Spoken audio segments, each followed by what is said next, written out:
আমাকে জানতেই হবে বাবানের সাথে বিপাশার ঠিক কি সম্পর্ক হতে চলেছে।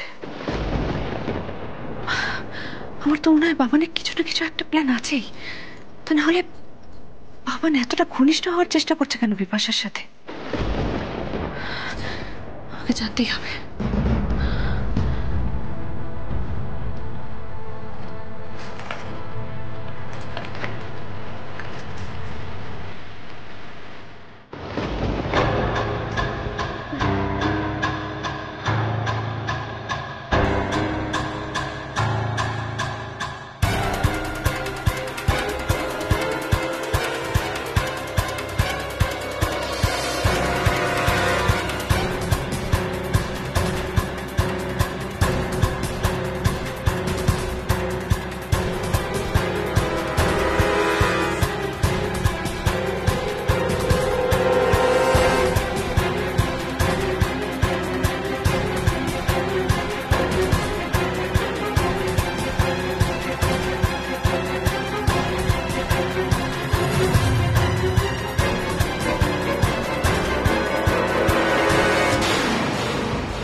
ছায়া, ছায়া বেরিয়ে এসো। ছায়া, আমার হাত থেকে তোমার মুক্তি নেই, কিছুতেই না। ছায়া, ছায়া, ছায়া, ভালো কথা বলছি, বেরিয়ে আসো। সব কটা ঘর আমার খোঁজা হয়ে গেছে, কিন্তু আমি জানি তুমি একমাত্র এই ঘরে লুকিয়ে আছো। কোথায় লুকিয়ে আছো? আচ্ছা, তুমি বাথরুমে লুকিয়ে আছো, তাই তো? দাঁড়াও, তাড়াতাড়ি বেরিয়ে আসো, তাড়াতাড়ি। কোথায় লুকিয়ে আছো তুমি? ছায়া কোথায়? কি হচ্ছে এসব? আপনি জানেন না যে কারো বাড়িতে বিনা অনুমতিতে ঢুকে আসতে নেই? আর তাছাড়া আপনি পারেন আমাদের বাড়ির প্রত্যেকটা ঘরে এভাবে খোঁজাখুঁজি করতে? পারি, আলবাত পারি। তুমি যদি আমার বউকে তোমার বাড়িতে লুকিয়ে রাখতে পারো, আমি তাহলে 100 বার তোমার বাড়ি খুঁজতে পারি। লজ্জা নেই, তাই না? অন্যের বউকে নিজের বাড়িতে লুকিয়ে রেখেছো, খুব গর্ব হচ্ছে, খুব মজা। ছায়া, এই ছায়া, এই শোনো, ছায়া দিয়ে এই বাড়িতে নেই।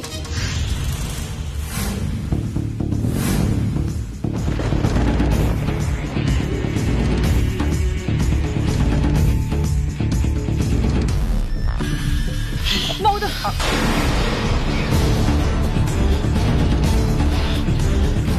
কোনো বাজে কথা কিন্তু এখানে আমি শুনতে আসিনি বাবু। আমি জানি ছায়া এই ঘরেতে লুকিয়ে আছে। কোথায় লুকিয়ে আছে?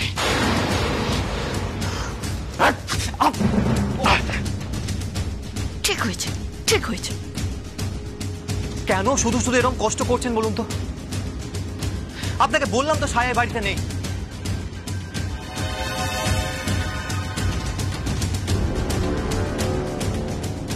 তাহলে কি আলো আছে?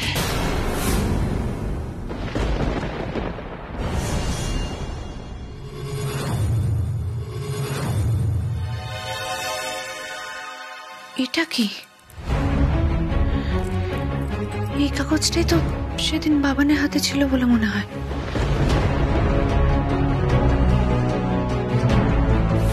মাই গড, বাবান ছায়ার বানানো ক্ষীরের স্যাম্পল পরীক্ষা করিয়েছিল। আর এতে তো স্পষ্ট লেখা আছে যে ক্ষীরের মধ্যে বিষাক্ত কেমিক্যাল মেশানো ছিল, যা প্রাণঘাতী। এবার কি হবে? কি করব আমি?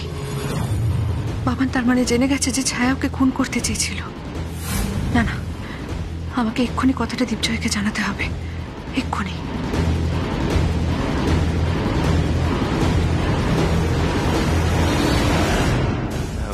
আলো, কি কি বলছেন কি আপনি? এসব কি কি যাতা বলছেন আপনি? যাতা নয়, আমি কোনো একটা সূত্র, কোনো একটা লিঙ্ক মিস করে যাচ্ছি, যেটা আমি কিছুতেই বুঝতে পারছি না। কদিন হলো এমন অনেক ঘটনা ঘটছে যেটা একমাত্র ওই আলো ঘটাতে পারে। তাই আমার মনে হচ্ছে যে ওই আলো মরেনি, আলো বেঁচে আছে। মরে যাওয়া মানুষ কি কখনো বেঁচে ফিরে আসতে পারে নাকি? আর তাছাড়া আপনি তো তাকে খুন করেছেন, তাহলে এখন কেন এসব কথা বলছেন?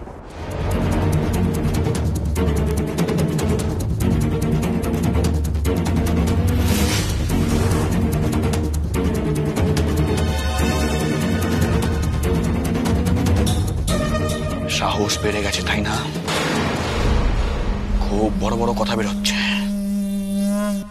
বলো তো তোমাকেও পাঠিয়ে দিই ওই আলোর কাছে?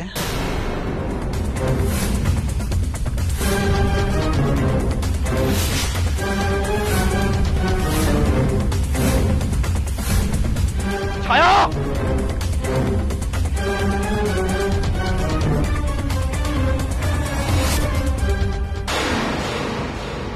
মিথ্যে মিথ্যে কথা!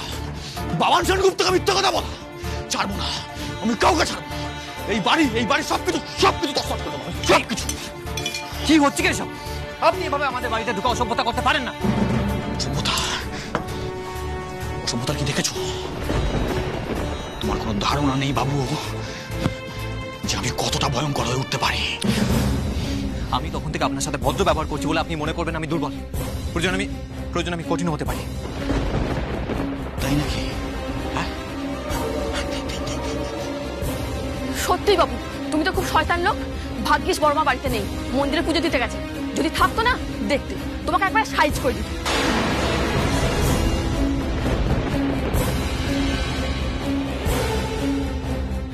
বেয়াদব মেয়ে, তোমার বেয়াদবি না আমি সারা জীবনের মধ্যে একদম খুঁজে দিতে পারি। আর এই যে বাবু শোনা, ছায়ার খোঁজ আমাকে না বলে আজকে যে ভুলটা করলে তার মাসুল তোমাকে তোমার জীবন দিয়ে দিতে হবে, এটা মাথায় রেখো। বাবুদা, কি ভয়ঙ্কর লোক গো! আমার কিন্তু সত্যি সত্যি খুব ভয় করছে। ভয় পাস না, কিছু হবে না। আচ্ছা বলছি, ছায়াদি কোথায় ভ্যানিশ হয়ে গেল? ওই শয়তানটা তো সারা বাড়ি তোকে খুঁজলো, কোথাও খুঁজে পেল না কেন? ছায়া খুব বুদ্ধিমতী মেয়ে বাসন্তী। ও ঠিক এমন কোথাও একটা লুকিয়েছে যাতে ওকে কেউ খুঁজে না পায়। আমার মনে হয় চিলে কোঠার ঘরেও লুকোতে পারে। শোন, সবার আগে আমাদের ছায়াকে খুঁজতে হবে। আর যা তুই তার আগে দরজাটা দিয়ে। আচ্ছা আচ্ছা।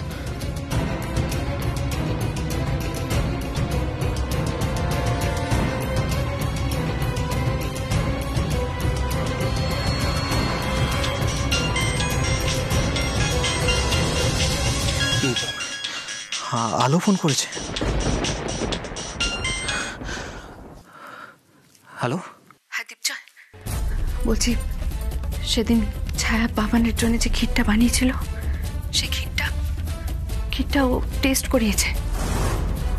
আর রিপোর্ট যেটা এসেছে তাতে লেখা ওই ক্ষীরের মধ্যে বিষাক্ত কেমিক্যাল ছিল। এবার কি হবে আমি বুঝতে পারছি না। তার মানে বাবান শিওর যে ছায়া বাবানকে খুন করার চেষ্টা করেছিল। কি বলছেন কি? হ্যাঁ দীপজয়, আমি যা বলছি একদম ঠিক বলছি। বাবান এখন বাড়িতে নেই, ও কোথায় যেন বেরোলো। আমি সেই সুযোগটা কাজে লাগিয়ে ওর ঘরটা খুঁজতে শুরু করেছি, আর সেখানে আমি এই রিপোর্টগুলো পাই।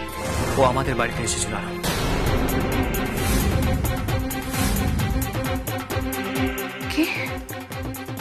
কি বলছেন কি আপনি? হ্যাঁ, ও আমাদের বাড়িতে এসে সারা বাড়ি জুড়ে ছায়াকে খুঁজে গেল, কিন্তু পাইনি। ছায়া কোথায়? জানি না। ছায়া মনে হয় বাড়ির কোথাও একটা লুকিয়ে আছে, তাই বাবান ছায়াকে খুঁজে পাইনি। Thank god. এবার আমরা ছায়াকে খুঁজবো। আমাদের আরো সাবধান হতে হবে, ছায়াকে খুব সাবধানে রাখতে হবে। বাবান যখন একবার সন্দেহ করে আপনাদের বাড়িতে গিয়েছিল, তার মানে ও নিজের সন্দেহ প্রমাণ করার জন্য আবারও যেতে পারে। খুব সাবধানে থাকতে হবে আমাদের। আলো, আবার যদি বাবান এই বাড়িতে আসে আর ছায়ার ক্ষতি করার চেষ্টা করে, আমি কিন্তু চুপ করে বসে থাকবো না। আলো, বাবানকে উচিত শিক্ষা দেব। আপনি কোনো চিন্তা করবেন না, ছায়ার কোনো বিপদ আমি হতে দেব না। আমার বিপদের চিন্তা কে করছে দীপজয়?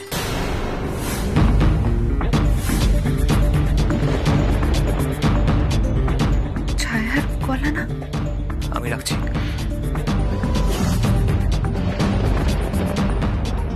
ভয় নেই, আমি আর আগের দিনের মতো আপনার হাত থেকে ফোনটা নিয়ে নেব না।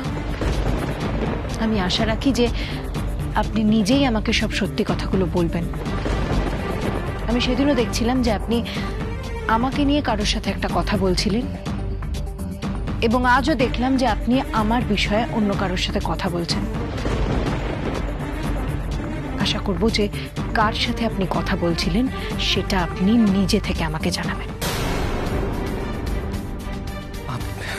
কেউ না ছায়া, সেসব কথা পরে হবে। আচ্ছা, আপনি এতক্ষণ কোথায় ছিলেন? বাবান আপনাকে উন্মাদের মতো খুঁজছিল। জানি, আমি ছাদের কার্নিশে লুকিয়েছিলাম। কি বলছো গো? বাবারে বাবা, তুমি তো খুব দোষী মেয়ে। ছায়া, তাহলে আপনি কার্নিশে গিয়ে লুকোবেন? আচ্ছা, কার্নিশে কেউ লুকোই, যদি পড়ে যেতেন কি হতো বলুন তো? কি হতো? ভালোই হতো, বাবানের হাতে ধরা পড়ে যেতাম, আর বাবান আপনাদের সকলের সামনে দিয়ে আমায় টানতে টানতে নিয়ে চলে যেত। অবশ্য তাতে আপনার সুবিধে হতো, কারণ এভাবে রোজ রোজ আপনাকে মিথ্যে কথা বলতে হতো না দীপজয়। ছায়া, সময় এলে আমি আপনাকে সব বলবো। আর আমিও সেই সময়ের অপেক্ষাতেই রয়েছি দীপজয়। আমিও সেই সময়ের অপেক্ষাই করছি যেদিন আপনি নিজে মুখে আমায় সব সত্যিটা বলবেন।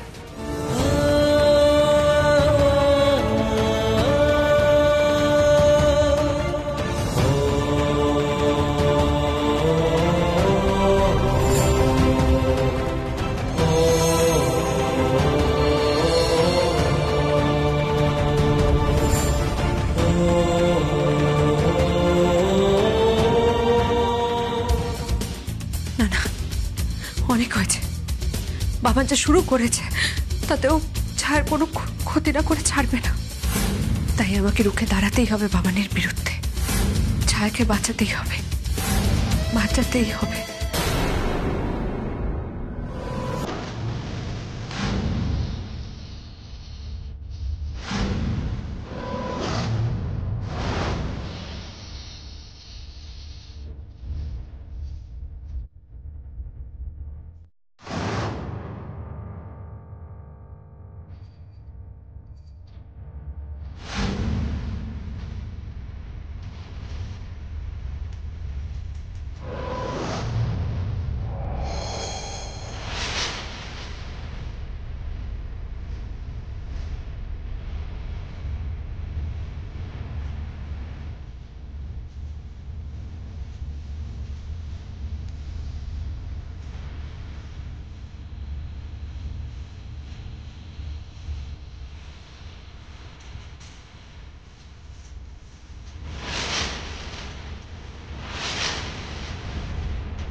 এত বড় সাহস তোমার হয় কি করে বাবা?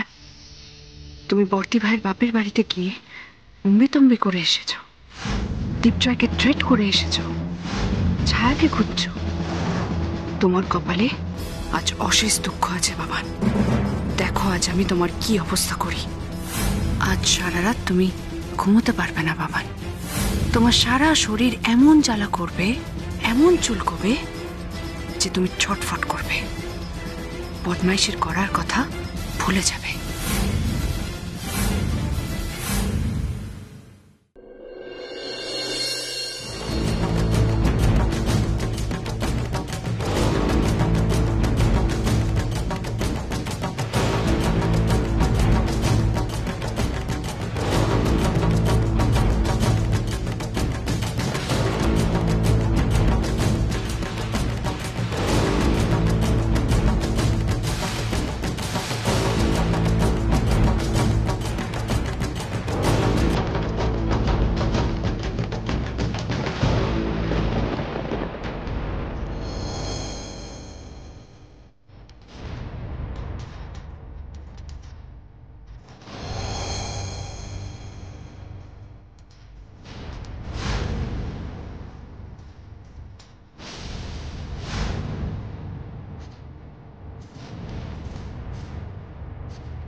বাবানকে শাস্তি দেওয়ার ওষুধ আমি তৈরি করে ফেলেছি।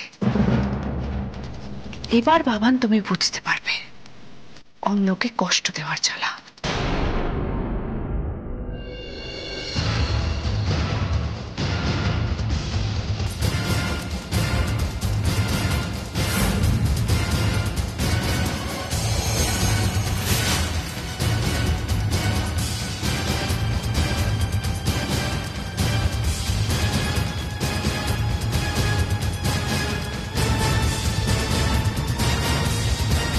খুব বার বেড়েছ তুমি বাবান, তোমার এই বার বাড়ার শাস্তি আমি দেবই।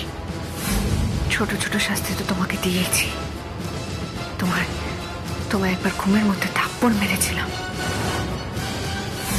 সেদিন মাটিতে তেল ফেলে রেখে তোমার পড়ে যাওয়ার ব্যবস্থা করেছিলাম। আজ তোমার জন্য আমি অন্য ব্যবস্থা করব বাবা। আজ তুমি অন্যভাবে শাস্তি পাবে।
এটাই মনে হচ্ছে বাবান রাতে পড়ে ঘুমোবে।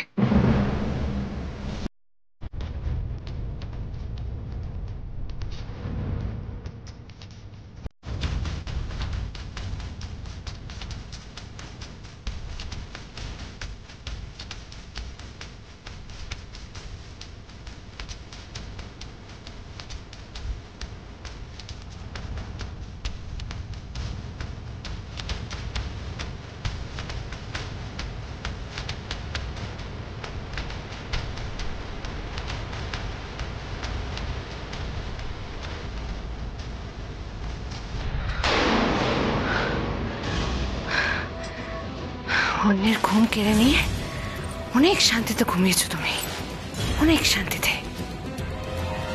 আজ তোমাকে আমি ঘুমোতে দেব না। আজ তুমি বুঝতে পারবে বাবান যে ছোট ছোট শাস্তিও তোমাকে কতটা জ্বালা দিতে পারে। বড় বড় শাস্তি তো এখনো বাকি আছে। আজ সারা রাত জ্বালায় ছটফট করার জন্যে তৈরি থেকে বাবান সেনগুপ্ত।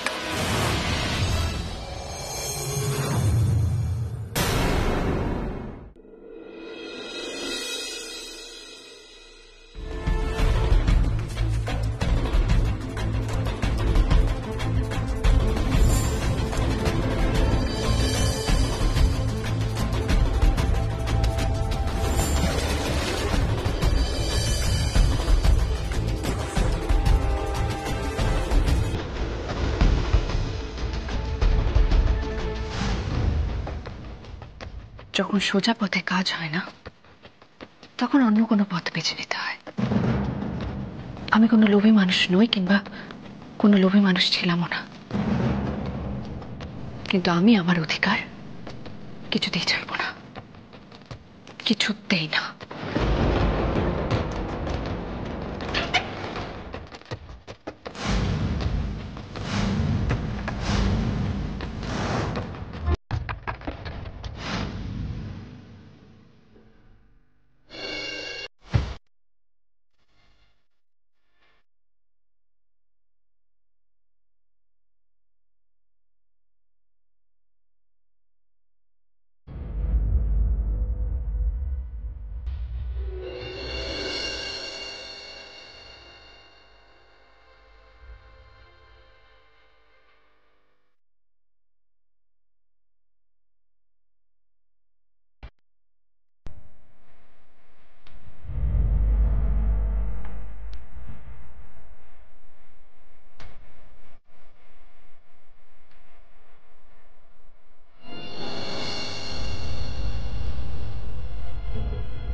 এই গয়নাগুলো গলিয়ে মা তোমার পছন্দ মতন গয়না বানাতে বলেছেন।